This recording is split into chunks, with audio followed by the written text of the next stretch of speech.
लेना होगा कि किसान इन कानूनों के खिलाफ हैं, इसलिए वो इनको हटा दें। तो ये बात कहीं ना कहीं स्पष्ट होगी। क्या केवल ये राजनीतिक बयान केवल था या इसका वाकई कोई जमीन पर कोई आधार होगा, ये इस नतीजे से, ऐलनाबाद के नतीजे से साफ हो जाएगा। पहले राउंड की गिनती आ गई, अभय सिंह आगे चल रहे हैं, दूसरे पर गठबंधन का उम्मीदवार, तीसरे पर कांग्रेस पार्टी। फर्क बहुत ज्यादा नहीं है, पहले दूसरे पर करीब 500 वोट का फर्क है। तो ये दूसरे राउंड की गिनती के बाद कितना बदलता है या बढ़ता है, यह देखने वाली बात होगी। चर्चा हम लगातार कर रहे हैं। प्रोफेसर विधु रावल, रणबीर लोहान, सुरेश रोड हमारे साथ जुड़े हुए हैं, लगातार चर्चा को आगे बढ़ा रहे हैं। विधु रावल, आप इससे पहले जो रणबीर लोहान बात कर रहे थे किसानों के लिए, क्योंकि बड़े सवाल इसमें उठे, बाजरे पर जो भावांतर की बात हुई, यहां पर बहुत सारे किसानों ने, खासतौर पर दक्षिण हरियाणा के किसानों ने, क्योंकि दक्षिण हरियाणा के 5 विधायक जो है वो मुख्यमंत्री से मिले भी थे कि आपने भावांतर तो रख दिया है, लेकिन जो भाव है बाजरे का वो ही उतना कम मिल रहा है कि भावांतर देने के बाद भी नुकसान है। तो यह सवाल भी बड़ा बार बार उठता रहा, और इसी पर जो रणबीर लोहान भी कह रहे थे कि कहीं पर मिला ही नहीं है, बहुत सी परेशानियां किसानों को इस पर भी हुई हैं। इस पर आप कुछ स्पष्ट करना चाह रहे थे, वो आप बता दें। मैं ये स्पष्ट करना चाह रहा था, और मैं उम्मीद करूंगा रणबीर जी मेरी पूरी बात को सुनेंगे, बीच में नहीं टोकेंगे, और मैं बहुत जल्दी से खत्म करूंगा इस बात को। भाई साहब, आप अभी मेरा बोलने से पहले ही आप बोलने लगे। एक बार चलिए बोलिए। चलिए, हाँ रणबीर जी, पहली बात तो आप उस सरकार को कोस रहे हैं, उस सरकार को बोल रहे हैं जो कि एकमात्र पूरे हिंदुस्तान में एकमात्र सरकार वो है 32 राज्यों में से एकमात्र सरकार जो कि एमएसपी पर भी खरीदने वाली एकमात्र सरकार है, और भावांतर भरपाई योजना के तहत बाजरे को खरीदने वाली भी है। पहली बात तो ये, यानी आप ये कह रहे हैं कि सरकार एकमात्र सरकार दे रही है, लेकिन इतना क्यों नहीं दे रही है। अब वो मैं आपकी एक स्पष्टता कर दूं, हम आपको गलत जानकारी है कि 20 एकड़ के आप किसान हैं तो आपका 7 एकड़ होगा, बिल्कुल गलत जानकारी है। अगर है तो दुरुस्त कीजिए। वो ये है कि आपका मार्केट के अंदर प्राइस को स्टेबल रखने के लिए सरकार ने कहा कि 25% तो हम भी खरीदेंगे, ताकि मार्केट का जो प्राइस है वो फ्लक्चुएट ना करे। तो 25% तो हमने, बाकी जो 75% है वो बाजार में आप कहीं पर भी बेच रहे हैं, बाजार के रेट पे आप जितने पे भी बेच रहे हैं उसमें 600 रुपए भावांतर भरपाई जो है हम दे रहे हैं। बाकी 75 पर है, वो 100 पर नहीं है। बाकी 25 तो जो है सरकार खरीद रही है। एक बात। दूसरी बात मैं आपसे ये बताना चाहता हूं, यही तो आपने अभी थोड़ी देर पहले एमएसपी गारंटी की बात की, जो कि सुनने में बड़ा सुथरा लगता है, सुंदर लगता है, लेकिन इसी प्रकार से व्यवहारिक है। अब आपकी बात को ही अगर ले लें हम, आपकी बात को ही आगे बढ़ा ले अगर हम, कि भाई आगे से भावांतर भरपाई योजना की बजाय जो है हम मार्केट पर छोड़ दें या एमएसपी का कानून बना दें, तो किसान का कितना बड़ा नुकसान हो जाता। अगर आपकी बात को हम बड़ा मानकर हम आज कानून बना देते, तो इसका मतलब यह होता कि कोई भी व्यक्ति 2250 से कम जो है बाजरे को नहीं खरीद पाता, जबकि मार्केट में उसका रेट है 1150। अब किसान जो उसका व्यापारी उसका 2250 में खरीदे ना, और 1150 में बेचने से आपने रोक दिया अपनी जिद के कारण। तो अब हुआ क्या, इफेक्टिवली आपने किसान को बर्बाद कर दिया। आप उस बाजरे को कहां, मुर्गी फार्म में बेच कर आए, या लोहान साहब के वहां कोई घेर बना हुआ है उस घेर में फेंक कर आए। किसान को बर्बाद करने की पटकथा मत लिखिए, थोड़ी व्यवहारिक बातें कीजिए। गैलरीज के लिए प्ले करना अच्छा होता है, बहुत अच्छा होता है, थोड़ी, और नहीं तो एक पूरा का पूरा प्लान लेकर आइए। कि आप बाजरे का उदाहरण देकर मुझे बता दीजिए। आप बाजरे का उदाहरण, आप एमएसपी गारंटी की बात बार बार कर रहे थे, मैं शांति से सुन रहा था आपको। आप इस एमएसपी गारंटी वाले फॉर्मूले को इस बाजरे वाले फॉर्मूले में फिट करके बताइए कि आप कह रहे हैं व्यापारी को जेल हो जाएगी अगर वो 2250 में खरीदेगा। व्यापारी को विश्व बाजार से इंपोर्ट करने के बाद भी 1448 रुपए में बाजरा मिल जाएगा। वो आपके किसान का क्यों खरीदेगा? आप किसान को क्यों बर्बाद करना चाहते हैं? मतलब लेकिन किस प्रकार की लेकिन इसमें एक मोटे तौर पर देखिए, इसमें तकनीकी स्तर पर बहुत सारी चीजें इसमें हो सकती हैं, और बहुत सारे किसानों ने शिकायत भी करी, और खुद हमारे पास उन्होंने लिख करके भेजा भी है कि उन्हें बाजरे पर जो 2250 अगर पूरा एमएसपी पर मिलता तो वो इतना मिलता, लेकिन अब जो है उनको 1200 रुपए से ज्यादा मिल ही नहीं रहा है। 600 रुपए सरकार दे रही है, भावांतर दे रही है, तो उसके बाद भी 450 से 500 रुपए का। नहीं, अच्छा, इसमें एक टेक्निकल चीज है, इसमें एक चीज है जिससे कहीं ना कहीं स्पष्ट, इसके पीछे की पूरी नीति और पूरी सोच क्या ये नहीं है कि बाजरे को हतोत्साहित किया जाए, क्योंकि बाजरे की सर डिमांड बहुत कम है और हरियाणा में पैदावार बहुत ज्यादा है। इसके अतिरिक्त मैं आपको यह बताना चाहता हूं अरुण जी कि 84,000 एकड़ का बाजरा पंजाब का हम खरीदते हैं हरियाणा के अंदर। 9.5 लाख एकड़ का बाजरा राजस्थान का हम खरीदते हैं। क्यों? क्योंकि वहां की पंजाब की सरकार एक दाना नहीं खरीदती। ये राजस्थान का एक मैं सर, आपको ये हरियाणा के बताऊं, किसान, हरियाणा के नहीं, किसान अपनी सुनिए, शिकायत कर रहे हो आप उसमें। मैं ये बताना चाह रहा था, हरियाणा के मैं किसान कह अरुण रहे हैं जी, हमारा बाजरा ही नहीं बाजरे के रेट भाई नहीं मिल साहब, रहे भाई हैं। साहब, मैं आप ये कह रहे हैं आप बताना चाह रहा राजस्थान था। और पंजाब से खरीद रहे अरुण हैं। जी, आप मुझे हरियाणा के उस चलिए। किसान का नाम बताइए सर, जिसके पास सर जिसने दक्षिण मेरी हरियाणा, सर फसल मैं मेरा ब्यौरा ऑफिशियल पर अपना मैं रिश्ता ऑफिशियली करवाया, कह रहा हूं, उसका बाजरा दक्षिण नहीं हरियाणा के 5 विधायक मुख्यमंत्री के पास चिट्ठी लेकर वो के किस गए। लिए मिले? वो किस लिए मिले? वो इसीलिए मिले कि जो उन्होंने भावांतर रखा है वो मिलने के बाद भी 400 से 500 रुपए का नुकसान है, क्योंकि 1200 रुपए ज्यादा मिल नहीं रहा। लेकिन सुनिए, इस बात को समझने का प्रयास कीजिए। हमें देखिए, बोटलनेक है ये। लोहान जी, आप बीच में इंटरप्ट कर रहे हैं। देखिए, एक बार संक्षेप में बोलते, फिर लोहान जी मैं सुरेश जी के पास भी जाऊंगा, और इस बीच हमारी कंसल्टिंग एडिटर सीमा गिल भी हमारे साथ जुड़ गई है, हम उनसे भी बात करेंगे। सीमा जी, आपका भी बहुत बहुत स्वागत है। विदुर अवल, अगर संक्षेप में आप खत्म कर सके केवल 10 सेकंड में। बिल्कुल संक्षेप में, बिल्कुल संक्षेप में। अरुण जी देखिए, हरियाणा के एक्सचेकर का पैसा तो हरियाणा के किसान के लिए जाना चाहिए, नहीं जाना चाहिए, ये तर्कसंगत बात है ना? ठीक है। हरियाणा के एक्सचेकर का पैसा पिछले 2 सालों में पंजाब से आए हुए मक्के को खरीदने के लिए, बाजरे को खरीदने के लिए, सूरजमुखी को खरीदने के लिए यूज हुआ। हम 1850 करोड़ का हमें नुकसान हुआ। हमने ये तय किया कि भाई हरियाणा का किसान जो मेरी फसल मेरा ब्यौरा पर जो रजिस्टर करेगा, हम उसका 25% मेरी फसल मेरा ब्यौरा के अतिरिक्त तो खरीद लेंगे। बाकी 75 भी किसान को खाली नहीं छोड़ा हमने बाकी 75 के लिए भी कहा कि आपको अकेले हम एकमात्र सरकार है, हरियाणा की भाजपा सरकार है, जो कह रही है 600 रुपए दे रही। इससे क्या हुआ इफेक्टिवली, जो पंजाब से 84,000 एकड़ का बाजरा हमारे पास आ रहा था, जिसका भुगतान हरियाणा के एक्सचेकर के पैसे से जा रहा था, वो रुक गया। राजस्थान जो हमसे 10 गुना ज्यादा बाजरा करता है, 9.5 लाख एकड़ का बाजरा राजस्थान की कांग्रेस सरकार नहीं खरीद रही, हमें खरीदना पड़ रहा है। तो इस बात से तो आप सहमत होंगे ना? ये फॉर्मूला, इसलिए इसमें भी अगर कोई कमी है, जो 5 विधायक कह रहे थे, वो ये कह रहे थे कि आप जो है, जिस प्रकार से आपने 2 साल में आपने बहुत सराहना वाला काम किया हरियाणा के अंदर कि 2250 में देश में एकमात्र सरकार भाजपा की सरकार बनी, तो आप उसी पैटर्न को लगाइए। तो मुख्यमंत्री जी ने उन्हें यह समझाया कि हमारा पैटर्न मोटा मोटे तौर पर वही है। आप कह रहे हैं, आपका कहना मैं बड़ा मान लेता हूं कि 1200 में बिका, 1200 में नहीं बिका। मेरा खुद का बाजरा जो है, मैंने खुद बाजरा जो लगाया, मेरा खुद का बाजरा 1800-1900 रुपए में भी गया है। तो मुझे 600 जोड़कर 2500 तक भी गया है मेरा। सच बता रहा हूं ये बात में। लेकिन आपने वर्स्ट केस सिनेरियो ले लिया।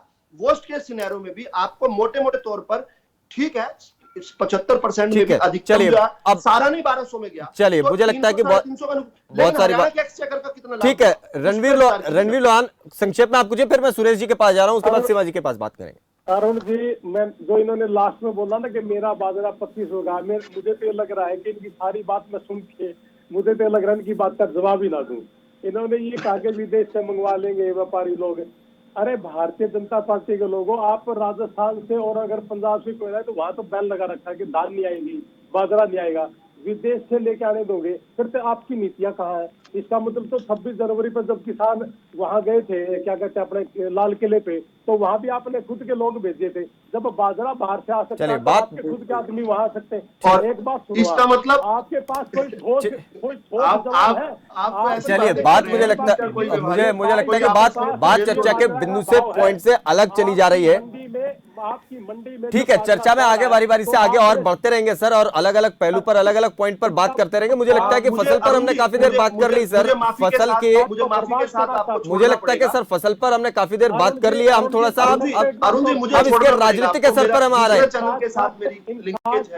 जी सर, आपसे माफी के सही छोड़ना पड़ेगा, मैं आपके साथ फिर जुड़ जाऊंगा। कोई बात नहीं सर, आपका बहुत बहुत शुक्रिया, आप हमारे साथ जुड़े। प्रोफेसर विदुर रावल, आप हमारे साथ जुड़े, आपका बहुत शुक्रिया। चर्चा में आप जुड़े, और मैं चाहता हूँ ये मुस्कान आपकी बनी रहे। मैं चाहता हूं मुस्कान आपके सर ये बनी रहे। जब आप दोबारा जुड़े तो इसी मुस्कान के साथ आप जुड़े हमारे साथ।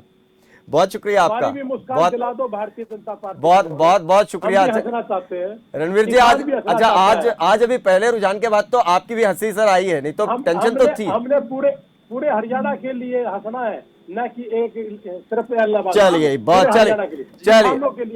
प्रोफेसर विदु बहुत शुक्रिया, प्रोफेसर विदु बहुत शुक्रिया। सुरेश रोड, जो परिस्थितियां अभी अगर हम पहले आंकड़े के हिसाब से देखें तो मैं सीमा जी को भी अपडेट कर दूं। पहले जो राउंड का रुझान है सीमा जी, उसमें 3405 आईएनएलडी यानी अभय सिंह चौटाला को बीजेपी 2927 के साथ दूसरे नंबर पर है, और कांग्रेस 2025 के साथ तीसरे नंबर पर चल रही है। इसमें बहुत सारी चीज़ें हैं, और इसी बीच हम बात कर रहे हैं इसकी वजह और इसके मायने क्या हो सकते हैं। सुरेश रोड, पहले अगर मैं वजह पर आऊँ तो इसमें मोटे तौर पर आप कौन सी वजहों को सबसे ज्यादा अहमियत देंगे कि कौन सी वजह रही है इस पूरे चुनाव को प्रभावित करने वाली, अगर ऐलनाबाद के इस पहले राउंड पर देखें? हालांकि इसके बाद हम इस पहले राउंड से किसी निर्णय पर या किसी नतीजे पर नहीं पहुंच रहे, लेकिन तस्वीर जो बन रही है उसके ऊपर अगर हम बात करें।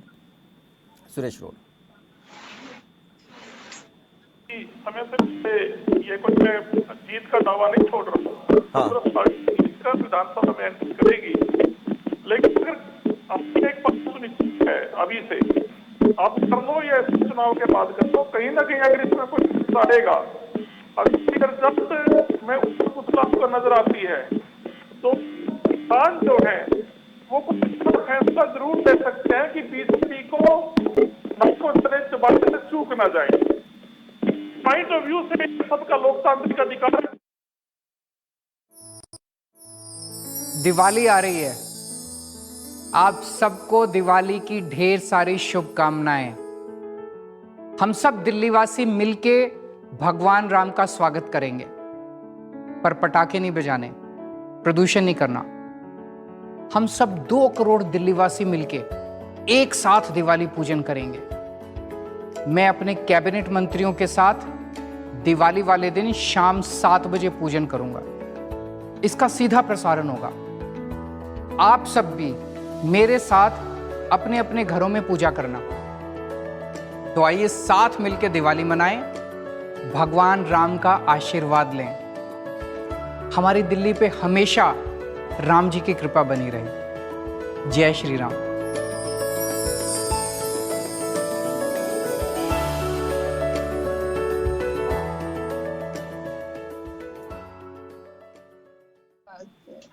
कि ठीक वैसा ही है, क्योंकि कंपटीशन बहुत हार्डकोर नहीं, लेकिन ऐसा भी नहीं है कि कोई जो पार्टी है वो बहुत पीछे है, क्योंकि मार्जिन देखेंगे तो 3400 कुछ पे अगर इनेलो है तो 2927 पे बीजेपी दिख रही है, 2000 पे कांग्रेस है। तो इसका मतलब है कि पहले जो रुझान है उसके हिसाब से सब मैदान में है और सब अपनी लड़ाई लड़े है। जो अभी पिछले जितना भी उन्होंने जो चुनाव में एक होता है कि आप रोड पर जाकर जो काम करते हैं, उसका असर कहीं ना कहीं दिखाई दे रहा है। क्योंकि कांग्रेस 2000 के आसपास अगर दिख रही है तो इसका मतलब है कि पार्टी के सभी जो कैंडिडेट है उन्होंने अपने लेवल पर ग्राउंड पे काम किया है। पहले रुझान को देखकर खास तौर पर मैं ये कह सकती हूँ, क्योंकि जनरली जब बात हम कर रहे थे तो आप देख रहे थे कि ऐसा लग रहा था कि टक्कर जो है वो बीजेपी इनेलो में है। लेकिन कांग्रेस अगर 2000 लेके आ रही है तो मुझे लगता है कांग्रेस के लिए बहुत खुशी की बात है ये। और रुझान क्योंकि हालांकि बहुत शुरुआती है, कुछ भी कहना मुश्किल है, लेकिन इसका मतलब है कि ऐलनाबाद की जनता ने वोट बहुत जांच परख के ठोक बजा के डाला। इतना इन्फ्लुएंस किसी से भी नहीं हो रही है अभी जितना हम बात कर रहे थे। ये बहुत महत्वपूर्ण है। तो अभी इसमें कौन सा ऐसा पहलू रहा होगा सीमा जी जिसने काम किया? क्योंकि हमारी पूरी टीम जो है वो लगातार ग्राउंड पर रही और लोगों से बात करी। इसमें क्या किसान का मसला जो है उसने वाकई काम किया है? और दूसरी बात ये कि अगर बीजेपी के कैंडिडेट, गठबंधन के कैंडिडेट को भी वोट मिल रहा है तो इसका मतलब ये कि यहाँ वो पहलू काम तो कर रहा है, लेकिन उस स्तर पर काम कर रहा हो कि बहुत बड़ा मार्जिन क्रिएट कर दे, उतना भी नहीं दिखाई दे रहा है। बिल्कुल, देखिए अगर मैं बात करूं यहाँ पे अरुण, अगर इनेलो को अगर आप कहते हैं, क्योंकि अगर कंपैरिजन किया जाता है, क्योंकि जब भी कोई बायपोल होता है, उपचुनाव होता है, तो उसमें ज्यादातर ये देखा जाता है कि ज्यादा चांसेस हमेशा जो सरकार पार्टी सरकार में है उसके प्रो जाता है बायपोल जो होता है।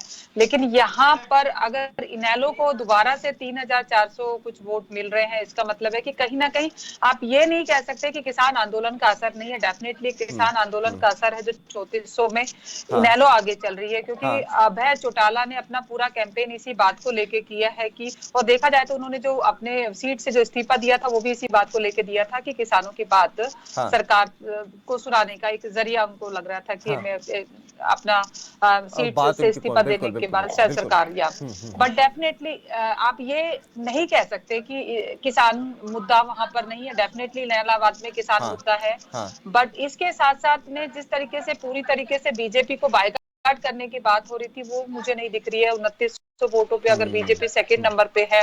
और दूसरी बात ये है कि गोविंद कांडा, क्योंकि एकदम से कहा जाए तो बाहर से लाया हुआ कैंडिडेट की बात हो रही थी, तो इसका मतलब है कि बीजेपी अपनी जगह पे बहुत अच्छा काम कर रही है, उम्मीद से ज्यादा अच्छा काम कर रही है यहाँ पर। और बिल्कुल बिल्कुल, अगर हालांकि शुरुआती इस रुझान है, चुनाव की अगर बात, शुरुआती रुझान में देखें हाँ तो हाँ, ये इसका मतलब है कि जो वोटर है, जो मैं बात कर रही ठीक हूँ है, कि वोटर बहुत ज्यादा इन्फ्लुएंस नहीं है, वो लॉजिकली अपनी चीजों को वो चेक जा रहा करके है, सारे ये फैक्टर्स बात पे काम कर। डेफिनेटली, ये चीज इसको जरूर माना जाएगा। सुरेश रोड, क्या इस बात को माना जाए कि इसमें किसान आंदोलन का जो मसला है, क्योंकि अभय सिंह, ये सीट खाली हुई किसान के मसले पर थी, इस पूरे क्षेत्र में जो है वो किसान जो है वो सबसे ज्यादा है और खेती किसानी यहाँ का प्रमुख पेशा है। दूसरी तरफ यहाँ किसान के सामने समस्याएं, पानी की हो, सेम की समस्या हो, ये बड़ी समस्याएं, तो मतलब इन सब चीज़ों से जूझते हुए यहाँ का व्यक्ति किसानी खेती कर रहा है और उसी मसले पर यहाँ का चुनाव भी हो रहा है और उसी मसले पर यह सीट खाली भी हुई थी।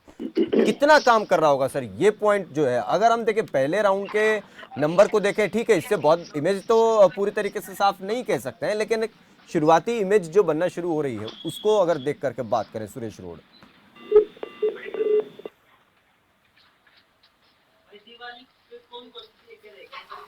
सुरेश जी,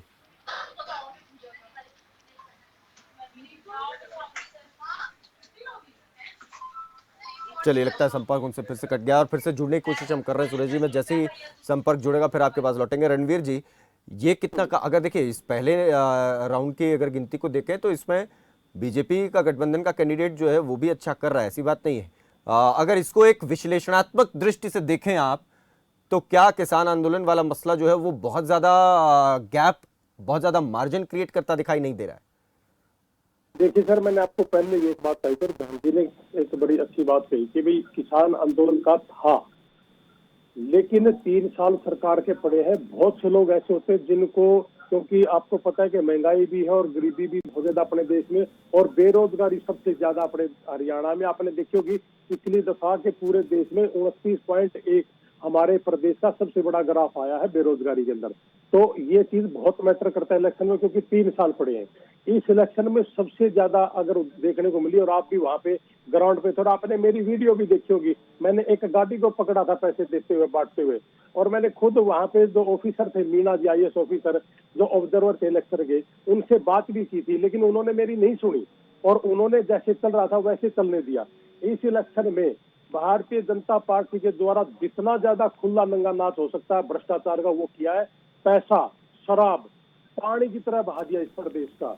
हर घर में पैसा, मतलब लोग आ रहे थे और पैसे ले लिए। गरीब आदमी बहुत है, बेरोजगार बहुत है, किसी को पैसे का लालच था, किसी को शराब का लालच था, तो किसी को रोजगार का लालच दिया। और मैं दूसरी बात कह रहा हूँ कि कांग्रेस पार्टी के साथ शुरुआती दौर में हमारा लग रहा था कि दूसरे नंबर पे कांग्रेस रहेगी, लेकिन हुड्डा साहब जैसे आए और उन्होंने कहा कि कांडा जी मेरे पुराने दोस्त हैं, तो जो कांग्रेस का कुछ वोटर जो हुड्डा से संबंध रखता है, उन्होंने भारतीय जनता पार्टी की तरफ मुंह किया। ये 2 कारण थे भारतीय जनता पार्टी के दूसरे नंबर पे आने के, दूसरे नंबर पे रहेगी। बाकी तो भारतीय जनता पार्टी को धरातल पे देखने वाला कोई नहीं था। सिर्फ 3 साल इनके जो रहते हैं, ये एक कारण था, और दूसरा पैसा, और तीसरा हुड्डा साहब का इशारा के बीजेपी को दे दो, कांडा जी को दे दो।